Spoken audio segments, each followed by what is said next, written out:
Recording. Hello, everyone. Thank you for joining me here today. My name is Dr. Ndidiamaka Obadan, also known as Dr. Didi. I'm the founder and CEO of Younger Self MD Medical Clinic Health and Wellness, and we're located in Georgia. As a physician health coach, I help adults at risk prevent and treat medical conditions like diabetes, high blood pressure, and chronic kidney disease in as little as a 30-minute consultation so they can go on to live healthier, happier, and longer lives. So I have the amazing Dr. Vivian Asamoah. Oh my gosh, I hope I didn't butcher your name here today. And I'm going to let her introduce herself. Thank you for coming, Dr. Yay. Vivian. Thank you, Dr. Didi. Very nice to be here with your audience. Thanks for inviting me. My name is Vivian Asamoah. I am an integrative gastroenterologist based in Houston, Texas, actually specifically West Houston, Katy, Texas. And my practice is a little different than most gastroenterologists. We help people with chronic disease, just like you do, chronic gut illness, who really struggle with conventional care, incorporate, add, or optimize using a more integrated, holistic approach to their care. So we've been doing that for a couple of years and we love it. That is amazing. Well, that is so good. That's so unique.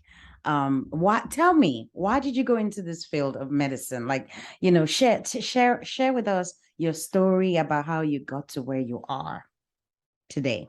Yeah, so my story is actually very simple. I was not one of those people who always knew I wanted to be a doctor. Basically, my dad was like, "You are going to medical school."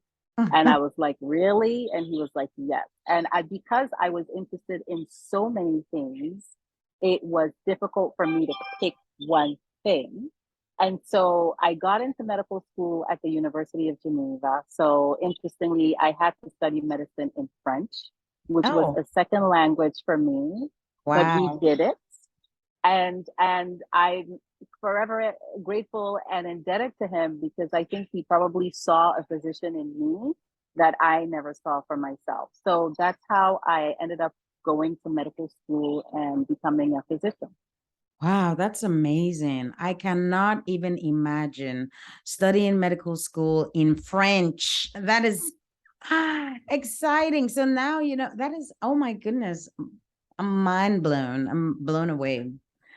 So how did you learn all the different nerves and, the arteries? Yeah, kudos to people who study medicine in a foreign language. Yeah. A lot of people across the globe do it. A lot of people from Africa will travel to places like, I have a friend who studied in Prague.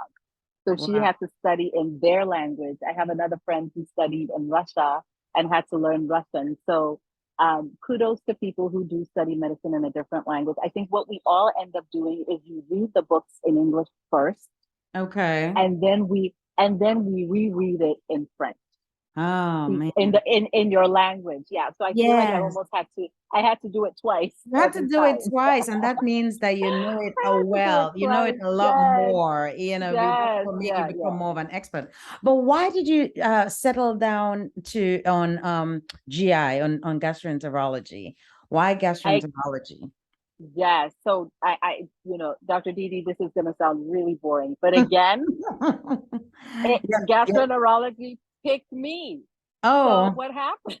Yes, the I thought you were story of gonna my say life. your dad. I thought you were gonna say no, your No, oh, okay. I no, thought it was it was my doc dad. I had a doc dad, so a wonderful mentor when yeah. I was in residency. I trained at Johns Hopkins Bayview, which is an affiliate of Johns Hopkins Hospital. And I had actually two really amazing mentors, Dr. Mac Mitchell, who's now head of GI at UT Southwestern in Dallas, and then Dr. Frank Herlong, who's an amazing hepatologist. And I did GI rotations with them.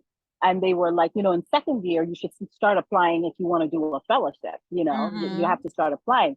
And I Right. was like, oh, I don't know what to do. I liked everything. I was like, I infectious disease. I want to be a tropical medicine. I Super want to do smart. GI. I want to, That super yeah, smart. I just, I don't even know if it was that. I was just interested in everything. At one point, I was bent on being an endocrinologist, everything. And so they pulled me to their office one day and they were like, hey, V, we have an open spot for GI next year. You need to figure out what you're going to do. We're going to give this spot to you. Are you Oh, taking it? So they basically told me what to do. I was like, GI, yeah, I think I can rock that. I like it. Okay, so I took the spot. That's how it happened. that's Yeah. amazing. That's amazing. So that, that's how you get assigned. When they find shining stars, they just grab them and they create opportunities for them. And what Yeah. about integrative medicine? How did you get into that field? So I think integrative medicine, which I also term as regenerative medicine, Renaissance medicine, it includes lifestyle and nutrition as well. It's all of that, right? I think that was something I took myself. That is the one thing I think I felt there is a need. I am doing a disservice to my patients with chronic disease.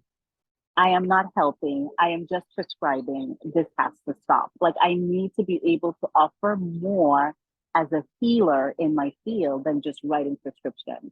So a Right. couple years into the practice, like yourself, a couple years into private practice, like myself, yourself, I realized that I could be doing a lot more and making a bigger impact in the lives of the patients that I work with, or the lives of the patients who I have the honor of being a part of the healthcare journey with. And I said, well, I think this is what's missing. So Yeah. I started studying with dietitians, bringing them into our practice, and then went on to doing some work in integrative medicine with the Institute of Functional Medicine, and started looking at lifestyle medicine. So, and I saw the value as I incorporated it into my practice, and it stuck, and we just kind of grown from there. I love integrative medicine. I also practice integrative kidney care. And Yeah, I found it so, like what you just said, it is so different. Like, I felt there was more, just like you. I just felt yeah, like prescribing pills was just not enough. But there was a right. and for me, I also focus on prevention, because Yeah, after getting a lot of hatred from the hospital systems and the yes. patients who, are told that they have problems with their kidneys, and they're like, Doc, this is the first time how come nobody has ever told me I had a problem with my, Told me about this. Yes, and then you find out that there are many things that could have been done way beforehand, naturally, holistically, to prevent the kidneys from getting worse. Then, so I just realized that this for me is a very important part. All medicine should be like that. I mean, like, I feel like it should be all good medicine. We shouldn't be waiting, I call it catastrophic care. I don't think that we should, yes, waiting until the last minute when all hell is broken loose, when they come in with a massive GI bleed, and then absolutely. everybody is rushing in and transfusing and doing all the emergency stuff. Yes, Why yes. don't we do all the things beforehand? So that's amazing. Well, thank you for sharing that with us. So let us have you share with us 3 practical tips for us to keep our, that you want to share in your field of expertise that you think would be necessary for our audience to learn. Take home. Oh, yeah. So I think I'm gonna give it from a gastroenterologist Yes, perspective. yes, please. And with the evolution of the microbiome and the information we're learning about how important the gut microbiota is, I want you to know that your GI doctor is a very important person in your life. Okay. Your GI doctor. Oh Your my good goodness. GI doctor is a very important person Better be in nice your to life. our So I'm GI making a pitch. doctor. I'm yes, I'm making a pitch for all gastroenterologists, all the gut Be nice doctors to out your there. GI But doctor. but not be nice to your GI doctor. So not just your GI doctor, but anyone involved in gut care. So it Yeah. could be your nutritionist, your dietitian, anyone who's really talking to you about gut care. We have a lot of great naturopathic physicians who do a lot of gut care that extends beyond just gastroenterology. So anyone who's involved in your gut care. So that's number one.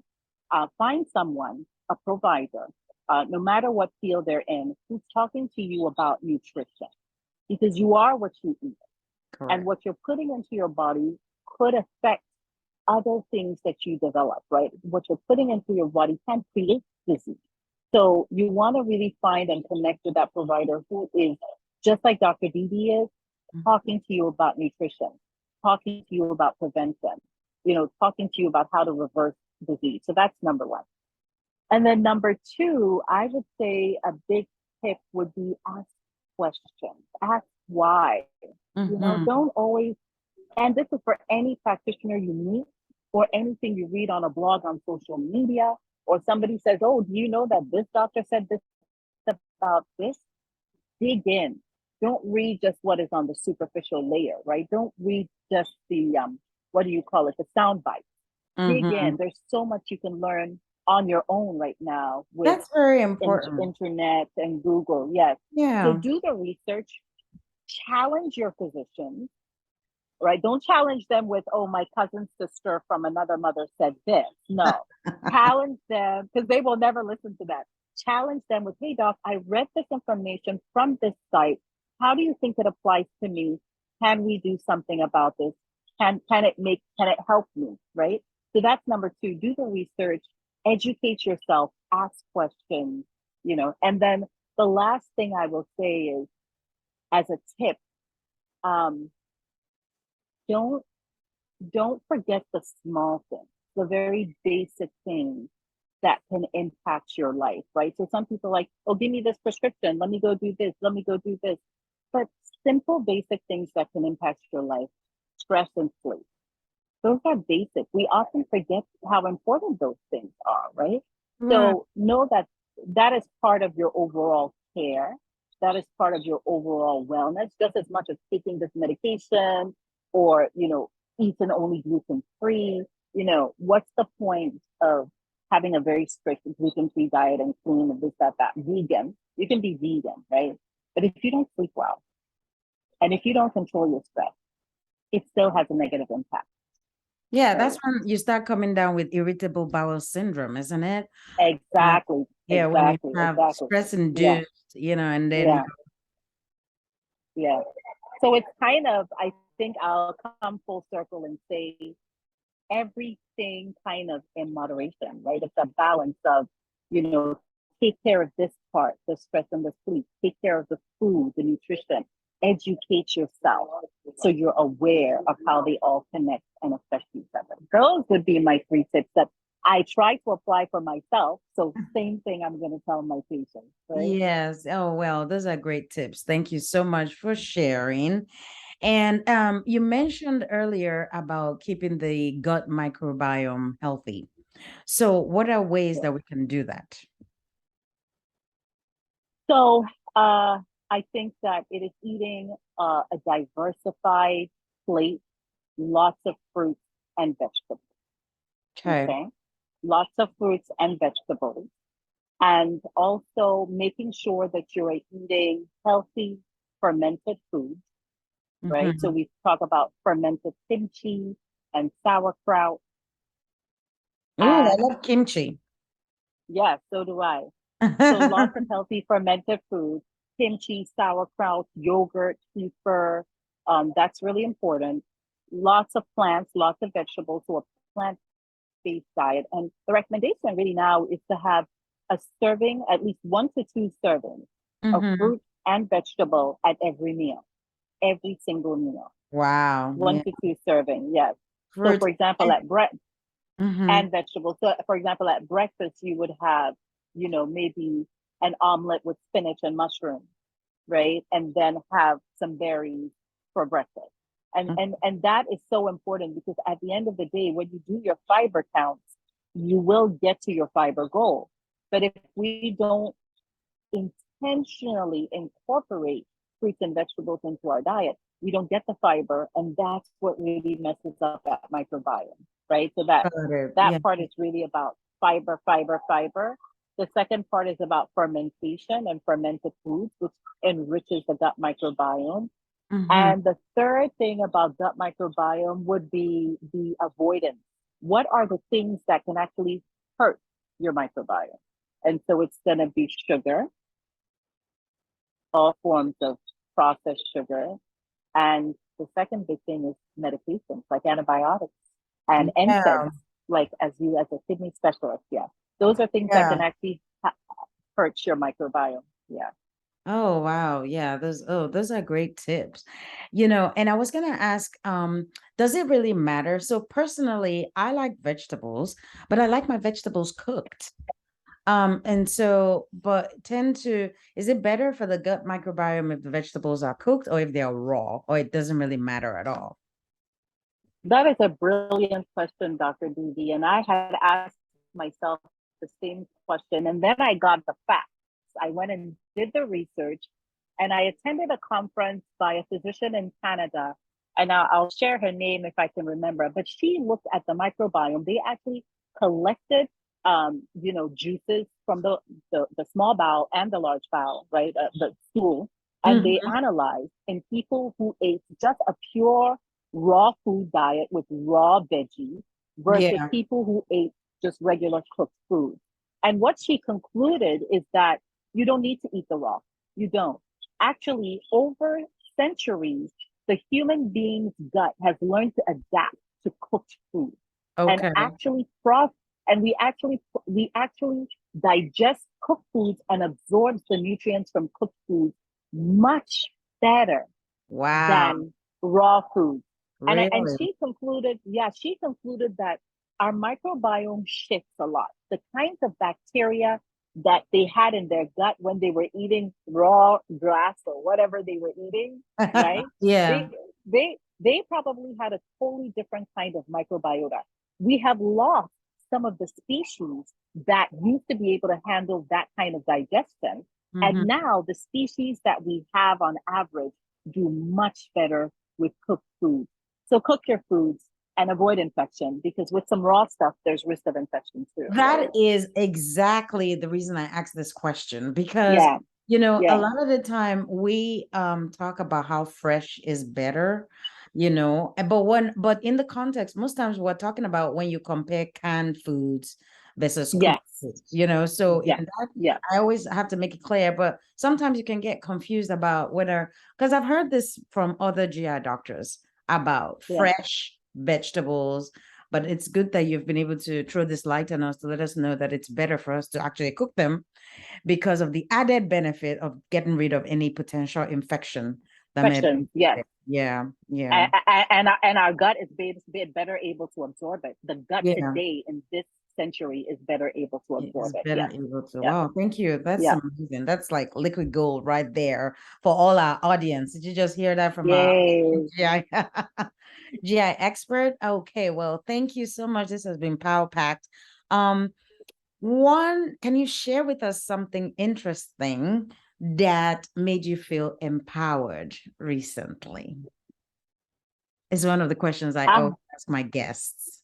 yes, yes. So as a private practice doc, I think this is like the perfect. If you had asked me this question 2 months ago, then I'd be like, "Oh, Dr. Didi, I have nothing." But I was able to, I was able to shut my practice for 2 weeks. Well, my staff are still working, right? They're still using this time to play catch up and working on standard operating protocols and working on a training that we're doing. But I shut the doors. I packed my bags, and my brother was like, "Hey, I'm going to Singapore," and I was like, "I am coming with you." Oh, I wow. bought a ticket. So I'm actually in Singapore right now, Really? Oh my goodness. living And you joined living the dream. thank you for joining. You could have Oh, moved. absolutely. Oh No, my why? This is the most relaxed time for me to do a podcast. I'm free. It's 9 a.m. over here. We Oh, just finished okay. having breakfast. Wow, Yeah, we just that finished sounds having breakfast. amazing.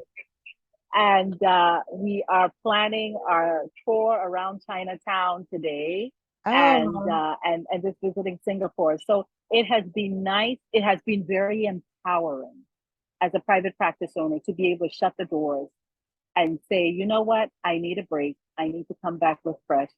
And being in control of your own practice and being able to make those decisions is the most empowering thing. Yes. It's Oh, very wow. empowering. That sounds so good. Thank you so much for sharing that with us. Definitely something to look forward to. Definitely something to look Yes, forward to be able to just take control of your schedule and enjoy your 2 weeks off, in yes, a beautiful place that you've never. Is this your first it time in is. Singapore? It's actually my first time in Asia, and I was telling one of my friends, I said, I think I may have been Asian in a past life because I feel so at home here. You know, they eat, they they eat they eat spicy foods like we do. They love Yeah. vegetables, so I'm like, Uh-huh. I'm loving the food. I love the weather. It's hot. It's a little humid, but it's just like it's like Texas Nice. actually. So Yeah. it's Yeah. perfect. Yeah, yeah. Wow. Yeah. So And that's why you said, and they have kimchi there, right? That's where they have kimchi. there there is a lot of kimchi. There's a lot of fermented foods here, actually, which they just incorporate to their everyday meals and dishes, national dishes. So I it's wonder really if nice. they've done a study to compare their gut microbiome with other people, other countries. I'm sure they have, but Th- that will be for another podcast that you and I have to do. They have, They have, and we can talk about it. I can call they you back for have part two for our next episode exactly, for the second part. exactly, Well, thank you so exactly. much. Yes. I really appreciate you coming, especially on your vacation. Oh my gosh. You see, greatness. That's how you identify greatness and smartness. Well, it was really nice to have you here. Can you tell us how our audience can find you when they're looking for this amazing GI doctor? Where Yes. can they find you, and how can they get Yes. scheduled to see you? Yes. So thank you. Thank you very much, Dr. Didi, for having me on here. And it's been a pleasure being with your audience. I hope I, shared some good information. They can find me on drvivianasamoah.com. That is our website. Our practice is actually called Houston Gastro Institute. You are in Georgia, Texas, right? Yes, yes. Yeah. But you are in Georgia, Texas, but you are global because you are on YouTube and social media and you're doing your thing. So they can find me. I have a private Facebook group that talks about everything related to gut, natural gut relief. So ways to heal your gut naturally, right? Okay. And it is called Natural Gut Relief. It's a private Facebook group that anyone can join, and we do live Facebook live once a week. And this week, yes, we just talked about celiac disease, so they can find me there. Absolutely. Okay. Okay. All And right. I'm on Instagram, Dr. Vivian Asamoah. They can find me on those platforms.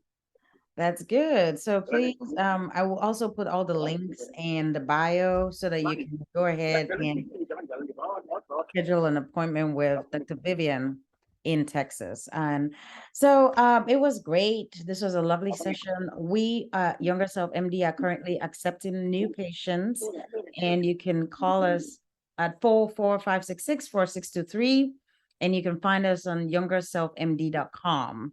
And we're happy to see you. Thank you so much for joining us. Look forward to the next episode. And bye.